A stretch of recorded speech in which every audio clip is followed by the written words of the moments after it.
Hi, everybody. I wanted to talk about another facet of having an invisible disease, which is sometimes you don't recognize your highs or your lows as being your highs and lows. Here's an example.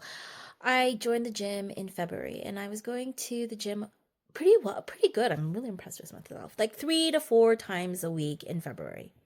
But on Sunday, that's the end of my week. I would end it with something called Total Max Body Core, 45 minutes. There's a trainer there, and I was lifting 2 to 5 pounds. Nothing crazy.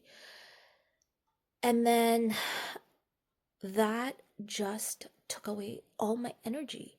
I was so exhausted after, to the point where, like, if I got in the car with my family after a workout at the gym, my husband would be like, "Hey, are you hungry? Do you want to go do something?" I literally would be like, "Go to the restaurant. I'm going to sleep in the car."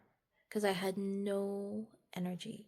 Not only that, for every weekend in February, starting Sunday, I would also feel like I was getting sick. Like my nose would start running. I would start sneezing. Like I was going to get a cold.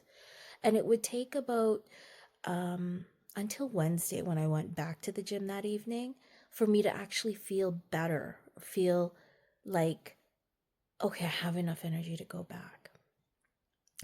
And I kick myself. I'm like, why am I like this? Like, am I so lazy? That one always gets to me.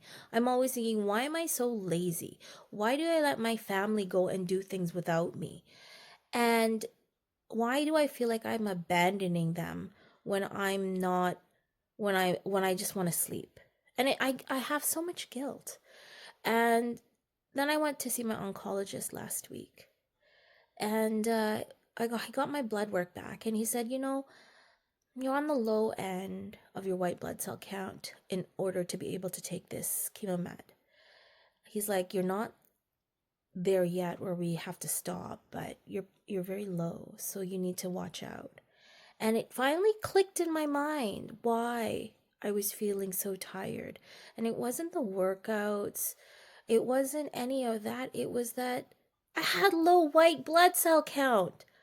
And here I am kicking myself for being lazy and being guilty. And it's the one thing about having an invisible disease that is so hard is pinpointing what your low is. Because your lows feel so gradual and then it hits you. Anyways, thanks everybody.